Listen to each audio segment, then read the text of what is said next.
ఎప్పుడైనా ఒక ఆకలితో ఉన్న మనిషికి నువ్వు సాదా భోజనం కూడా పెట్టలేనప్పుడు మరి ఒక విగ్రహానికి పంచభక్ష పరమాణాలు నైవేద్యంగా పెట్టడం ఎక్కడి వివేకం?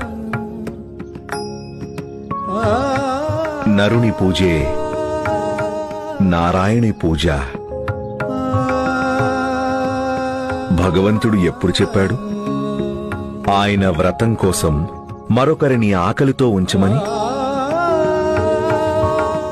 ప్రపంచంలో అన్నిట్లోకి పెద్ద పుణ్యం ఒక అన్నార్తికి అన్నం పెట్టడమే. అది మనిషైనా సరే, పశుపక్షులైనా సరే. పరుల సేవకి మించిన పెద్ద వ్రతం ఇంకేదీ లేదు. ఇప్పుడు శివ భగవానుడు ఎలాంటి సమస్యల్ని కష్టాల్ని లెక్క చేయకుండా అందరికీ సహాయం చేస్తాడు.